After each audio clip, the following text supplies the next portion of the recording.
pujilah kami gitu ya. Saya sudah katakan bahwa semua yang dilakukan oleh anggota saya sudah sesuai dengan ketentuan dan prosedur.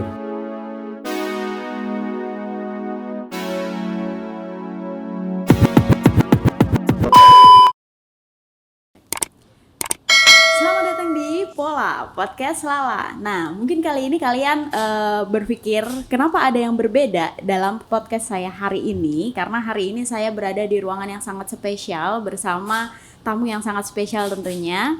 Dan perlu teman-teman ketahui, kali ini Lala berkesempatan berbincang ringan bersama Pak Kapolres, Pak Leo Simarmata. Nah, seperti apa aja sih yang akan kita bincangkan? Mungkin kalian sudah nggak sabar lagi. Oke, kita langsung aja. Selamat siang Bapak. Ya, Assalamualaikum, selamat siang Mbak Lala. Waalaikumsalam. Ya. Bapak, apa kabar Bapak hari ini? Alhamdulillah sehat. Iya.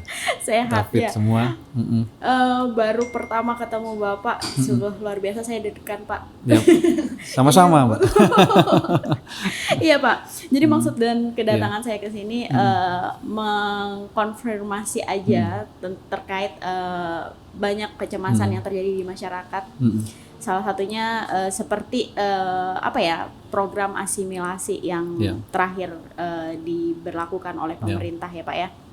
Terutama di Kota Malang yang sangat akhir-akhir ini tuh banyak banget video-video viral gitu Pak, yang masuk di media sosial, yang penjambretan, pembunuhan dan banyak hal. Bahkan tadi malam itu baru aja ada di Suhat, itu ada begal atau apa, nah kayak gitu-gitu Pak. Nah itu nampaknya sangat meresahkan seperti itu Pak. Nah untuk itu sendiri mungkin Bapak bisa bercerita mungkin berapa sih, ada berapa napi gitu yang dibebaskan, kemudian perkembangan dari program keamanan dari Polres sendiri seperti apa? Baik, jadi kalau kita sudah bekerja sama langsung dengan lapas, baik itu lapas yang kelas 1 maupun juga lapas yang perempuan yang ada di wilayah kita di Kota Malang.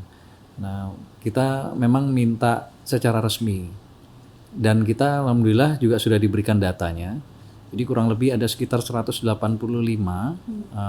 yang napi yang mengalami program asimilasi khususnya yang ada di Kota Malang.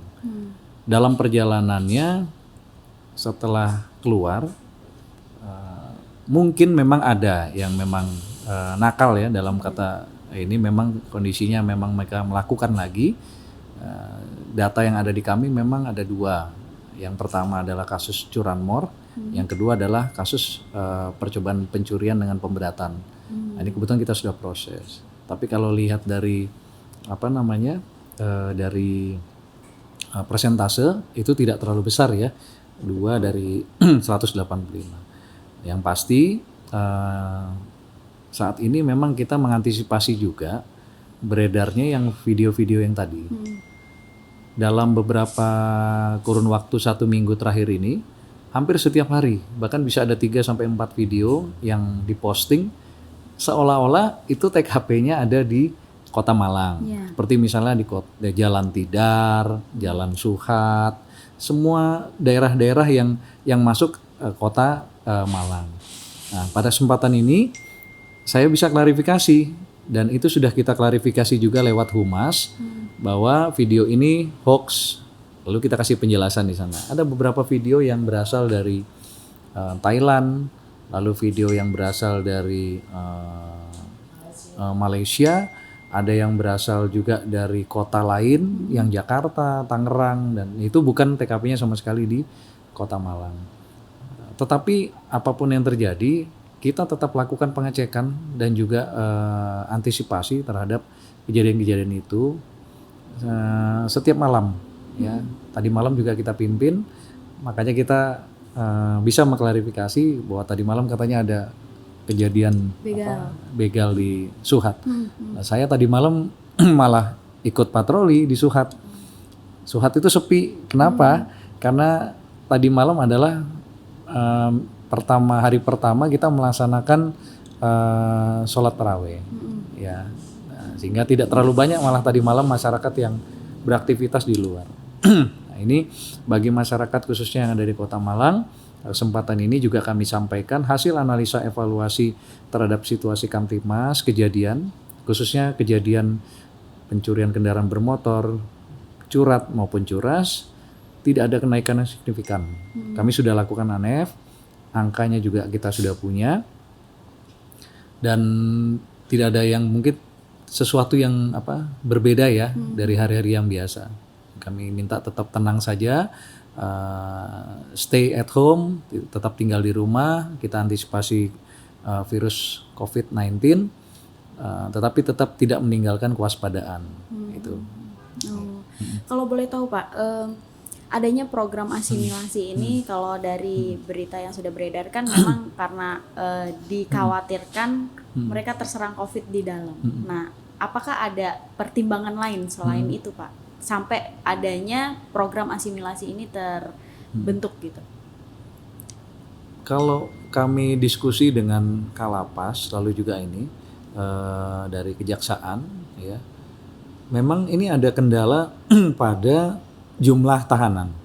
Sekedar informasi saja bahwa tahanan juga yang ada di Polresta Malang Kota ini sudah overload juga. Kenapa?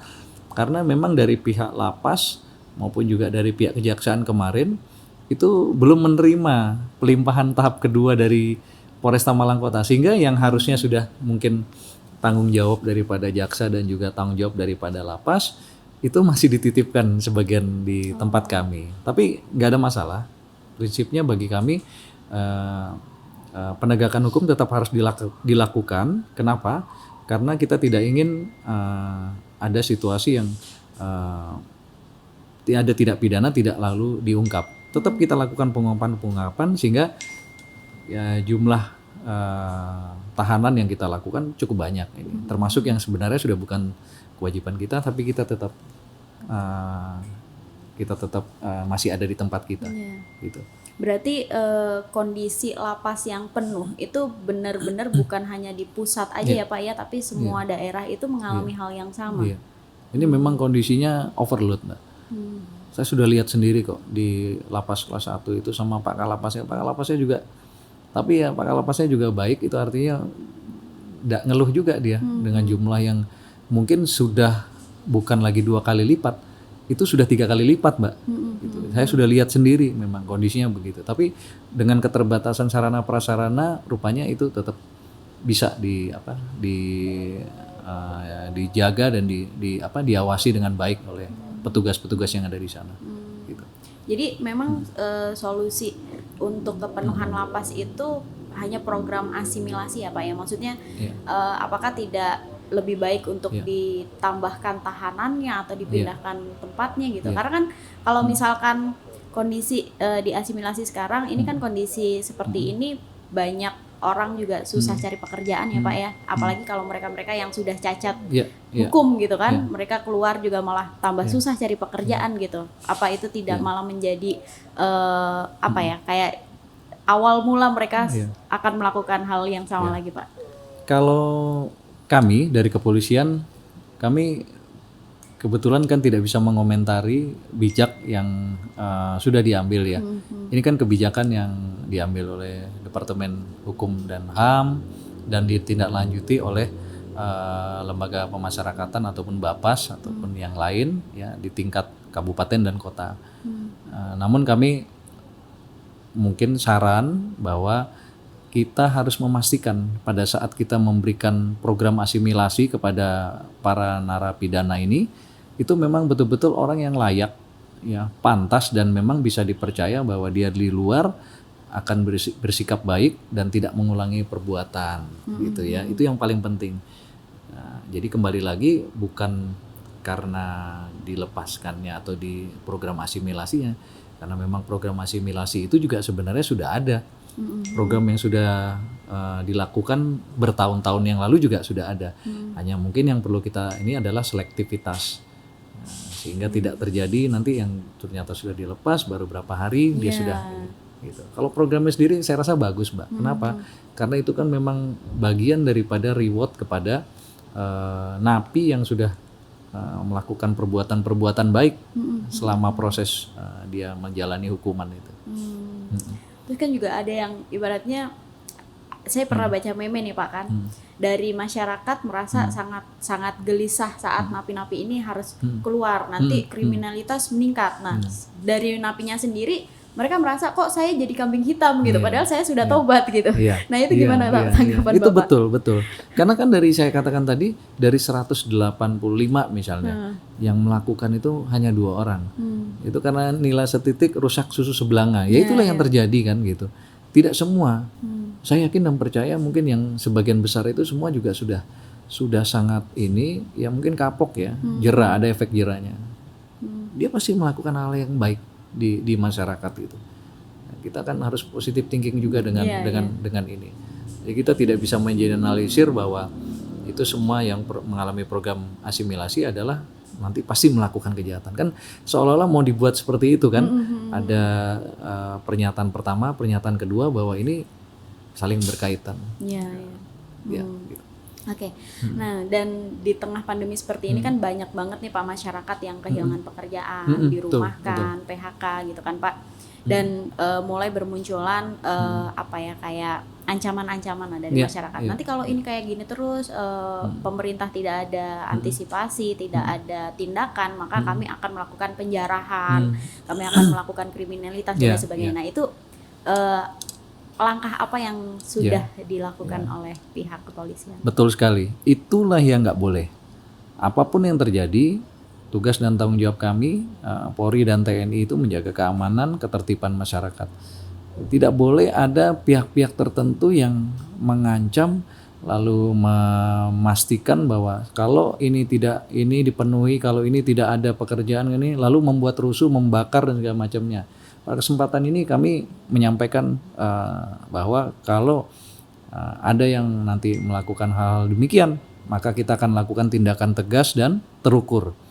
Ya, saya sampaikan bahwa kita akan melakukan tindakan tegas dan terukur.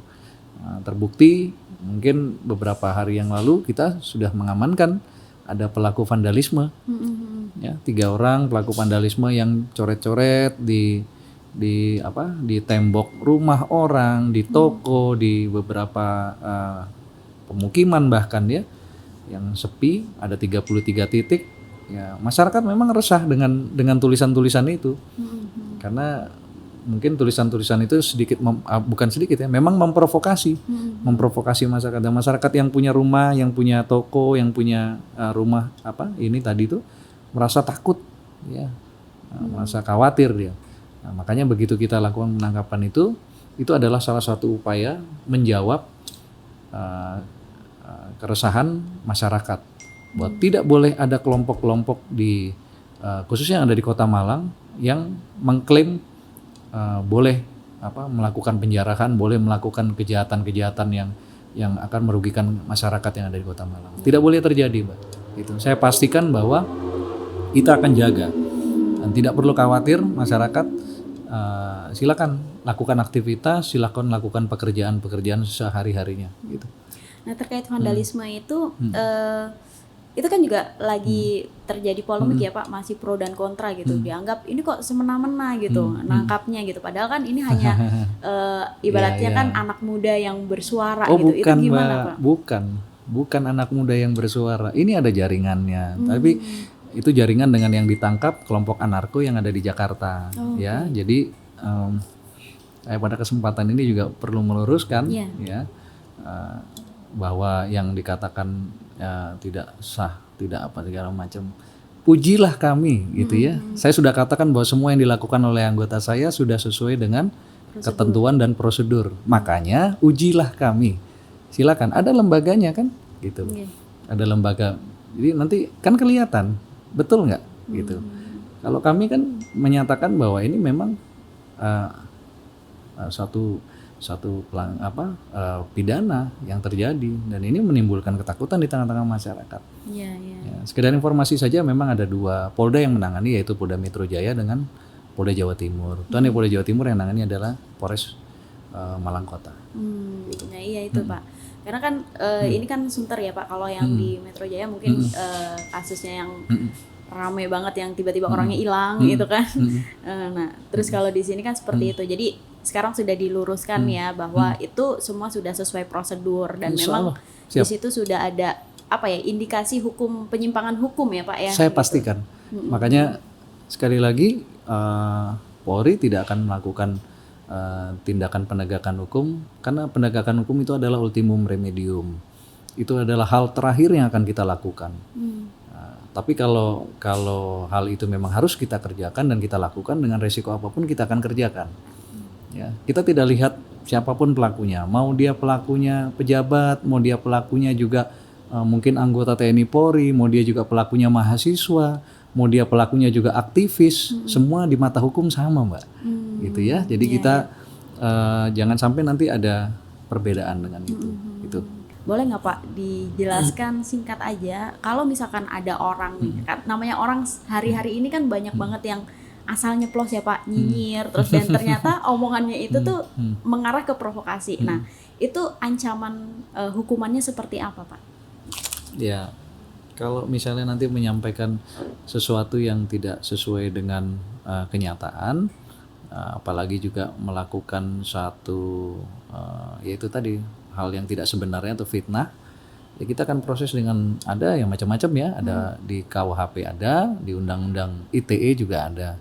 Nah kembali lagi kami menghimbau kepada masyarakat agar berhati-hati memberikan statement kalau tidak mempunyai data yang cukup ya, atau mungkin hanya berdasarkan asumsi pribadi, mungkin lebih baik jangan gitu ya. Tapi kalau kita bicara memang kita punya fakta dan itu memang didukung dengan apa, dokumen dengan hal-hal yang dari saksi ahli dan lain-lain, itu mungkin baru valid ya gitu. Gitu. Yang terjadi kan banyak yang mungkin memberikan komentar dengan situasi sekarang, lalu komentar itu juga kadang-kadang mungkin kontraproduktif. Ya, malah menimbulkan orang ketakutan, orang kekhawatiran. Jadi sebenarnya tuh yang bumbunya itu Pak yang berbahaya ya Pak ya. Betul. Iya. Ya lebih baik makanya kayak misalnya seperti kita pakai media sosial ini kan di handphone, saring sebelum sharing. Itu penting banget gitu, saring sebelum sharing. Saya kalau nggak jelas biasanya saya malah nggak saya baca lagi, langsung saya delete chat. Kenapa? Ya buat saya nggak terlalu penting gitu. Gitu. Kecuali nanti misalnya ada dari dari media yang memang kredibel, yang memang bisa terpercaya, baru saya akan jadikan narasumber di sana. Itu. Oke. Terakhir Pak, mungkin ini terkait PSBB. Nah, beberapa teman-teman kan sudah mulai, wah ini Malang sudah pengajuan PSBB dan lain sebagainya. Mereka mulai resah. Nanti kalau misalkan kita ada pemberlakuan PSBB, nanti nasib rakyat seperti apa, terus keamanannya malah seperti apa, malingnya malah berkeliaran, kita di rumah aja banyak itu. Nah, itu tanggapan dari Bapak sendiri seperti apa dan persiapannya sampai hari ini kayak gimana Pak? Benarnya antara physical distancing dengan PSBB itu tidak berbeda banyak ya. Apa yang kita kerjakan ini sebenarnya sudah semi daripada PSBB sendiri. Physical distancing ini udah semi daripada PSBB. Saya juga lihat seperti di Surabaya, ya, seperti juga mungkin yang di Jakarta yang sudah diberlakukan. Lalu yang kedua, sampai saat ini, nah ini saya luruskan dulu bahwa Malang Kota belum memberlakukan PSBB. Kenapa? Karena memang belum mendapatkan persetujuan dari Menteri Kesehatan ataupun juga mungkin dari pemerintah Provinsi Jawa Timur. Karena mungkin ada beberapa pertimbangan ataupun nilai, kalau tidak salah ada nilai kelayakan ya. Seperti misalnya Surabaya, itu dia nilainya 15, sehingga dia layak untuk PSBB. Lalu misalnya Gresik, ya, Sidoarjo, kisarannya antara 14 dan 15. Nah, sehingga tidak serta-merta mungkin pengajuan itu bisa di ACC oleh pemerintah provinsi maupun juga pemerintah pusat, karena harus memenuhi itu tadi mungkin ada tingkat penyebaran, lalu juga zona merah, lalu juga ketersediaan sembako sampai dengan sekian bulan ke depan, lalu bagaimana kondisi keamanan dan lain-lain. Itu banyak aspek yang harus dipenuhi sebelum ditetapkan sebagai PSBB. Dan hingga hari ini Kota Malang kita belum PSBB. Belum ya Pak ya? Belum PSBB. Gitu. Berarti kecemasan-kecemasan itu tuh jangan terlalu mendominasi diri sendiri, malah stres ya Pak ya? Kalau mungkin sekarang kan Mbak lihat aja ya, kita dari pagi, siang, sore aktivitas di Kota Malang kayaknya biasa-biasa saja gitu ya. Jadi mungkin ini mungkin kan khawatirnya kan sengaja diciptakan ketakutan-ketakutan. Sementara saya lihat banyak masyarakat tetap aktivitas seperti biasa itu, kerja. Ada juga yang sebagian work from home, tapi juga ada yang memang harus melakukan kegiatan di jalan gitu. Terutama misalnya seperti kendaraan-kendaraan yang mengangkut sembako, dia kan tetap harus jalan karena dibutuhkan oleh masyarakat gitu. Pasar itu sangat dibutuhkan oleh masyarakat karena kan kebutuhan sehari-hari ada di pasar. Itu tetap ramai. Saya terakhir dari Pasar Gadang kemarin ramai gitu. Cuma ya tetap kita terpaksa harus halu-halu. Kenapa? Banyak yang nggak pakai masker. Lalu antara pedagang sama pembeli itu jaraknya juga sangat berdekatan. Nah, kami himbau seperti misalnya di tempat public place seperti itu memang perlu disiapkan banyak tempat cuci tangan. Itu mungkin satu saran yang perlu kami sampaikan karena itu banyak orang dan cuci tangan itu yang paling sangat efektif untuk mencegah peredaran itu. Nah, kalau terkait untuk yang mudik nih Pak, itu seperti apa persiapan dari sisi itu sendiri? Ya, kita udah sama-sama tahu bahwa Bapak Presiden RI ya, Pak Insinyur Joko Widodo sudah menyampaikan larangan untuk mudik. Nah, ini kita pahami bahwa ini adalah suatu larangan, berarti sudah jelas tidak boleh. Nah, kita beberapa titik posko yang kita miliki di stasiun kereta api, lalu di stasiun Landung Sari, stasiun Arjosari, lalu di perbatasan Karanglo ya, Karanglo di perumahan Geraha Kencana itu, kita pastikan memang tidak ada orang-orang yang mudik mau ke rumah ke tempat kita. Ya, kita himbau supaya memang ini sudah larangan, dan kalau nggak salah juga dari pesawat komersil dan juga kereta api kan sudah menghentikan kegiatan operasinya. Apakah ada sanksi khusus Pak untuk mereka-mereka yang masih ngeyel gitu Pak? Ya sebenarnya memang agak sulit ya, karena kasihan juga dia misalnya datang dari Bandung, dia datang dari Jakarta, sudah sampai di Malang, tinggal sampai ke rumahnya saja mungkin tinggal 10-15 menit lagi. Nah, tetapi ada risiko ya nanti kalau memang ternyata sudah sampai di sini. Risikonya adalah dia harus karantina atau isolasi mandiri selama 14 hari. Dan dia harus memastikan dia tidak kemana-mana. Tidak nanti menulari mungkin keluarga dan atau tetangga yang ada di sekitarnya. Nah, ini yang pengawasan yang harus kita lakukan bersama, baik dari Dinas Kesehatan, baik juga mungkin dari RT RW, lurah, camat, termasuk juga mungkin dari Babin Kantimas dan Babinsa yang ada di wilayah. Gitu. Berarti belum ada sanksi khusus gitu Pak ya terkait orang-orang yang mudik itu? Kalau PSBB ada. Kalau kita masih zona physical distancing kan belum ada. Belum ya Pak ya? Belum ada. Gitu. Oke. Terakhir Pak, mungkin ada pesan-pesan buat teman-teman yang mungkin mau mudik, yang sekarang nggak di rumah aja gitu Pak? Kan nggak boleh mudik. Iya, maksudnya kalau saya sarannya mau mudik, memang jangan mudik gitu. Iya. Kalau kita sudah disampaikan oleh Bapak Presiden kita, kita patuhi, kita ikuti. Kenapa? Karena saya yakin bahwa pemerintah itu memikirkan rakyatnya. Dan kita tidak selamanya. Ini pasti mungkin hanya berlangsung beberapa bulan ke depan. Setelah itu kita akan saya mohon disiplin. Disiplin dalam tinggal di rumah, disiplin menggunakan APD yaitu masker. Kalaupun tidak penting tidak usah keluar dari rumah. Bahasanya mungkin kalau di Malang ini nang hamurai. Jadi di rumah saja, stay at home. Keep distance ya, jaga jarak, dan yang pasti lagi kalau ada mengalami gejala dan lain-lain, maka tolong segera berobat. Ya, sudah ada rumah sakit rujukan yang akan segera menangani kasus-kasus itu. Dan mungkin terkait program asimilasi, masyarakat jangan terlalu panik atau apa gitu Pak? Iya, saya juga sepakat begitu. Kita jangan seuzon ya. Artinya program itu baik. Kita apresiasi juga, dan tidak semua daripada narapidana itu terlibat committed in crime atau terlibat dalam satu kejahatan ataupun pidana. Masih banyak juga yang baik gitu ya. Jadi kita tidak bisa mengeneralisir, tetapi pada kesempatan ini saya mengimbau juga kepada mungkin kalau yang mendengar ini dari mungkin yang mengalami proses asimilasi ini, saya akan berikan tindakan tegas terukur. Sekali lagi, kalau masih ada yang mau mencoba melakukan kejahatan, nah, jangan rusak mungkin teman-teman yang asimilasi yang baik-baik, gitu Mbak. Oke, terima kasih banyak Bapak. Terima kasih sama-sama Mbak. Ya, terima kasih banyak buat teman-teman semuanya. Jangan lupa like, subscribe, and komen di bawah ini. Apabila bermanfaat, share ke teman-teman kamu. Oke, see you the next video.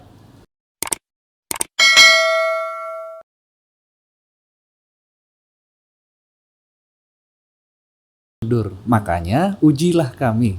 Silakan, ada lembaganya kan?